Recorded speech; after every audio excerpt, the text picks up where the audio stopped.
Welcome to Real Brave and Unstoppable. Here, you'll hear stories and inspiration about showing up in the world authentically and having the courage to create the life you want.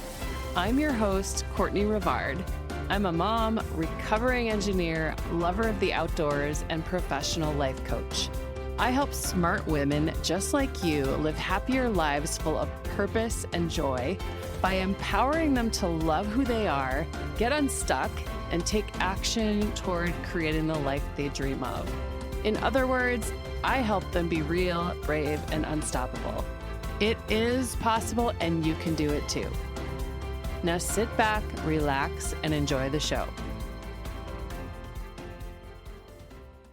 Well, hello, friends, and welcome back to Real, Brave, and Unstoppable. It's been a couple of weeks, and I have to apologize to those of you who are loyal listeners and are waiting for a new episode every week. You know, I do my best to be able to do that, and I know that when there isn't a new episode there, I know I follow several podcasts where I'm like looking forward to the next episode. So if I let you down, I am sorry for that. And I also want to share, I've had some interesting developments in my life over the last couple months. If any of you listening, if you've ever dipped your toe into entrepreneurship, it's hard, right? It's really hard. It's very uncertain from month to month. You just don't really know what you're going to get, especially in a newer business. And I'm also a single mom, so I've gotten to a place where I've made the decision to step back a little bit from my practice to only take on a handful of clients. And so I actually am going to be working for a company as a coach, doing mental health coaching. And I'm super excited about it. I'm really excited to learn new things, work with different people or, new people, and just have a new experience while I kind of regroup with my business and kind of really think about what I want it to be. And that's a vulnerable share for me because I think, as a business owner, we all want to look like we've got it all under control, right? We've got our shit together. And it's not that I didn't have everything under, didn't have things under control or didn't have my shit together. It really doesn't have anything to do with that. It just has to do more with what's right for me at this time. And also being an entrepreneur can be a really lonely thing. It's just me. And I sort of was craving a little bit more connection in my life right now. So I'm still coaching privately. I just am really, really ratcheting back how many people I'm going to work with. So over the last few months, there, people that were with me and finishing out a program, I've gotten myself to a place where I have like one, maybe two spots open. So if you're interested in coaching with me privately, you can reach out and find more information about that. But that will be about all I have available for the next 6 months. So the lesson, though, we can always bring a lesson into this, right?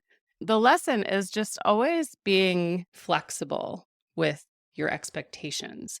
In the past, I've been someone who's been very much like I would have viewed taking a step back and taking a full-time job or a part-time job with another, working for someone else. I would have thought of that as a failure.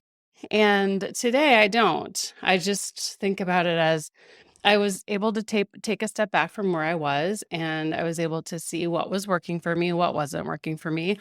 And then I made a decision that served me and served my family, that the best decision for me and my family in this moment.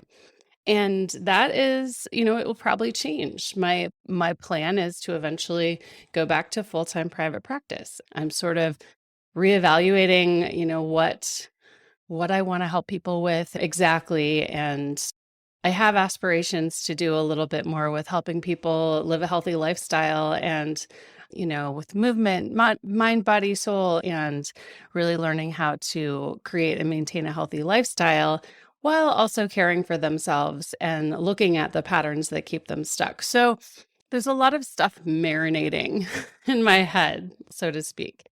And that brings me to today's topic, actually. In the past, I would have overthought this whole thing, like, shifting the core of my business and, who I coach, what I help people with, what the, what the problems my clients face are. I would have overthought it to the point where it wasn't what I wanted it to be because there was too much thinking, too much brain going into it and not enough heart. And so, one of the things I wanted to talk about today is overthinking and how that does and doesn't serve us. And one of the most important lessons that I've learned in, say, the last year and a half was I was in a program for an advanced certification and it stirred up a lot of stuff in me, right? Good coaching programs always do.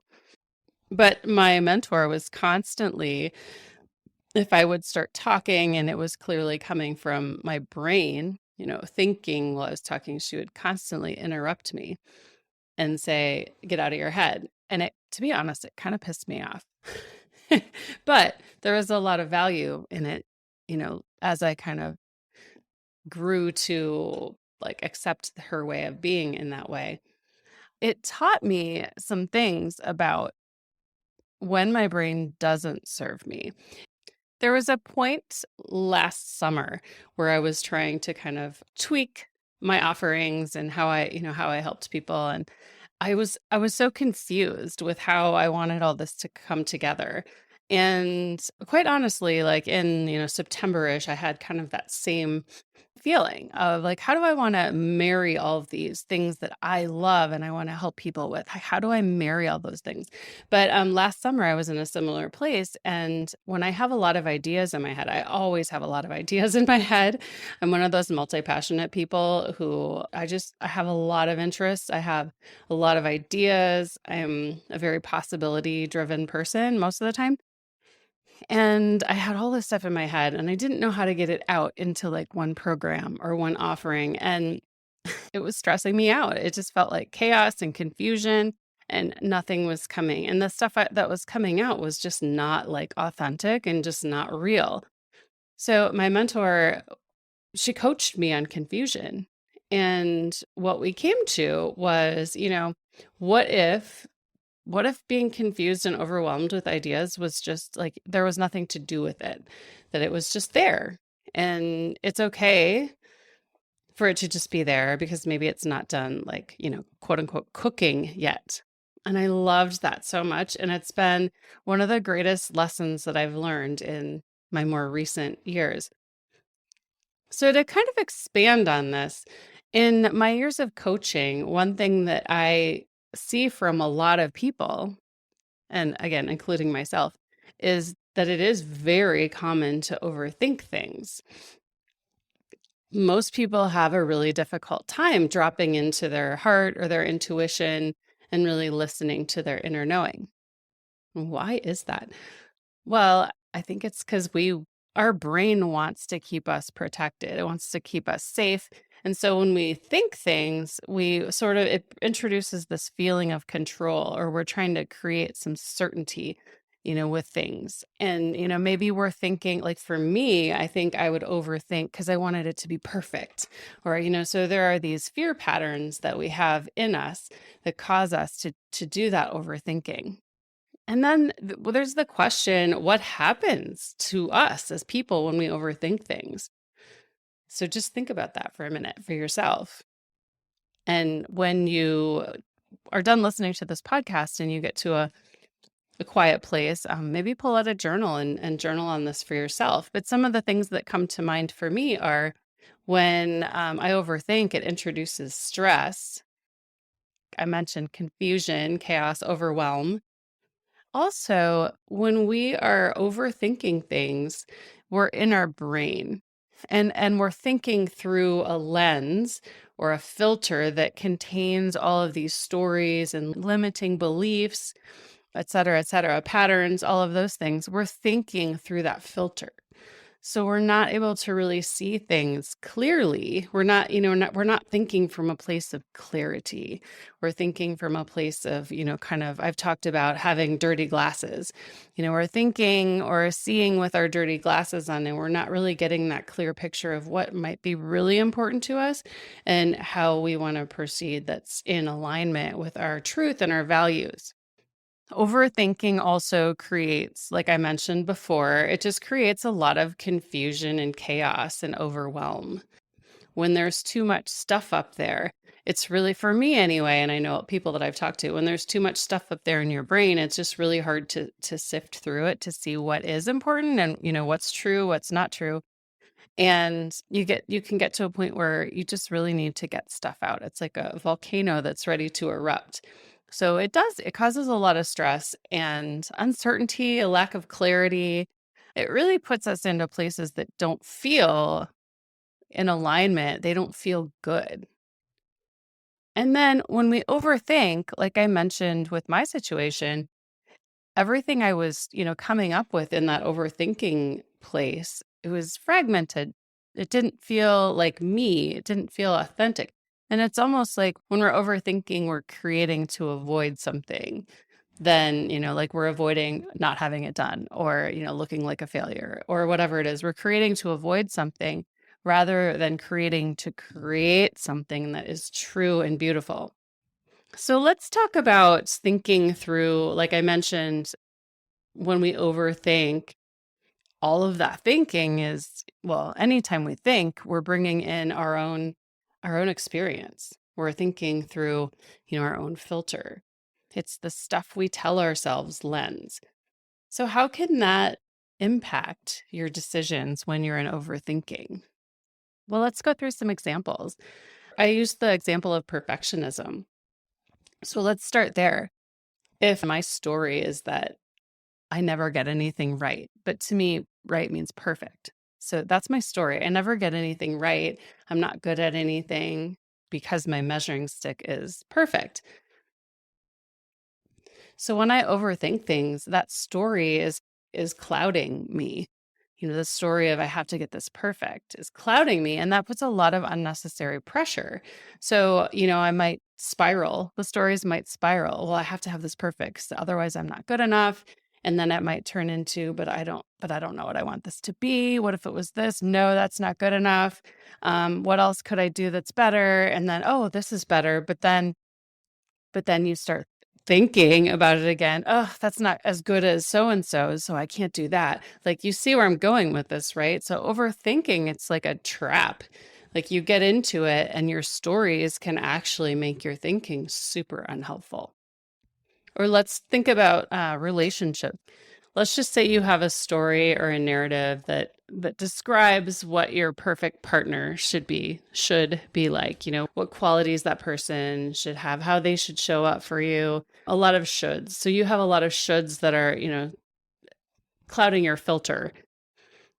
And so you start thinking about, is this person the right person for me? So that story, that narrative is going to cause that thinking to all be about how they're not measuring up X, Y, and Z. And you might actually really miss the inner knowing of like, oh, but this feels good.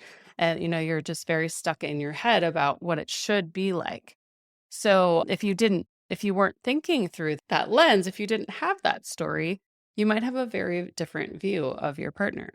Those are just a couple of examples of how thinking through our own unique, brain, our own unique lens that is created through our experiences, our lived experience, how that can affect our decisions and the way we show up in the world. So, really, what I want to offer you today is that what if, instead of when you're not sure about something or you're asking yourself a question or wanting an answer to something, what if instead of going into your brain and going through the pros and cons, which is fine to do that too. It's fine to do that too. Or an Eisenhower matrix or whatever it is, like instead of doing that first, or instead of solely relying on that, what if you were to just get still, get quiet, maybe put a hand on your heart and just feel into it. Close your eyes and just see what comes. Now, this is something that without practice is really hard to trust. And trust me, I have been there. I've been there. And sometimes it can be really hard to trust our inner knowing because we haven't really tried to listen to it before. But I promise you, we all have a very strong inner knowing, and every one of us has it if you just learn to listen to it. And you start to be present and look for signs, feel into signs that your heart, your intuition, or your gut is talking to you. So that means instead of automatically jumping into being stressed about having the answer, or making a decision, or creating something, if the answer isn't clear, drop in and feel into it. If nothing comes, so this is the second part of that. If nothing comes, most of us tend to even overthink even more because we feel like we should have the answer. We want to know right now. We want to know what to do. We want to know what it's going to look like. We want to know what the experience is going to be like. We want to know right now. Uncertainty is very, very difficult for the human brain to sit with. But what if that means when you just don't have an answer, what if that means you're not supposed to have it yet? Because it's not done, like I said before, not done cooking.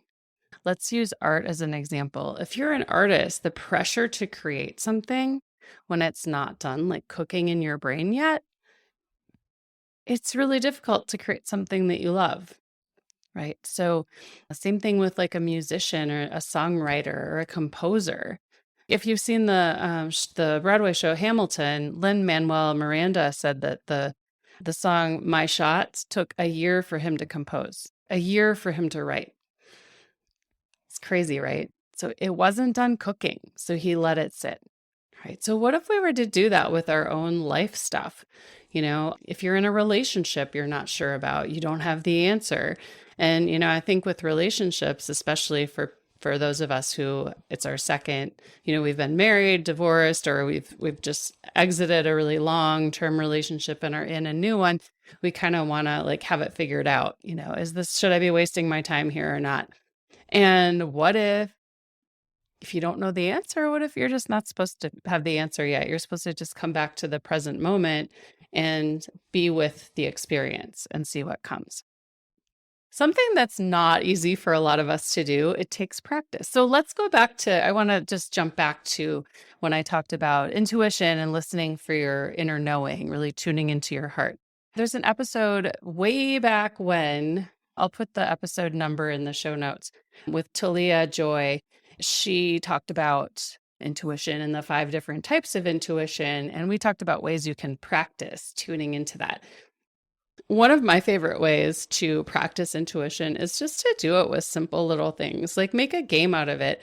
How many of you out there go to a restaurant and you sit and pore over the menu for like ever? You're like the last one to decide. And when the server comes and takes everyone's order and everyone else knows what they want, you're like, oh, I'll go last. Raise your hand. So instead of that, maybe just scanning the menu and then just tuning in to see, what does my body want right now? What does my inner knowing say that I want right now? Or, if you go to the refrigerator to get a snack, what does my inner knowing, my body really say that I want? Or, if you're going to watch a TV show, like just kind of tune in, anything small. What do I want to wear today? Just kind of see what comes. Those are great ways to practice leaning into it. And also just getting really still and present. Meditation can be a really great way to just be with the present moment and sort of just get quiet and see what comes up. Really important there. So that's something else you can try. Even just being mindful of the present moment. If you're taking a walk and you're just, instead of being in your head thinking about all the things that are on your to-do list, maybe you just drop into your body and feel your feet touching the ground, or you just notice the breath and how it feels as it goes in and out of your body. Those are just some ideas for you.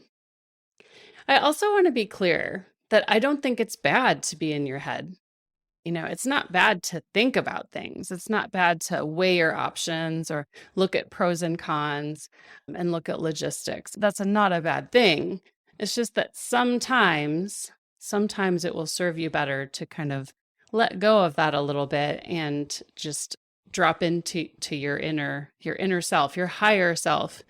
I like the term inner knowing, your wise self.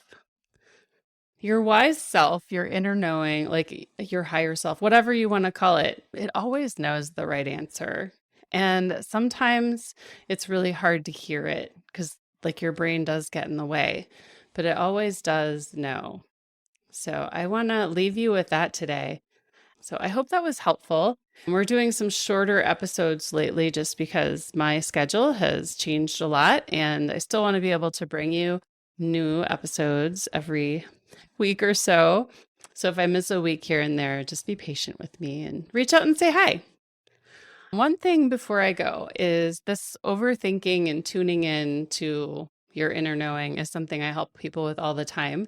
And it's something that I've been on my own journey with and have a ton of experience with because I'm somebody who my default is definitely to go to my head. But I help people with this all the time. And it really, really sets the foundation for some of the deeper work I do with clients to be able to navigate life in a really authentic way. So if you struggle with that, if you struggle with tapping into your inner knowing, remember I do have 1 or 2 spots open for private coaching. So if you would like help with that, please reach out. You can go to my website and fill out the contact form, or you can just email me at Courtney@CourtneyRivard.com. Have a great rest of your week, and I will be back soon. Thanks for tuning in to this episode of Real, Brave, and Unstoppable.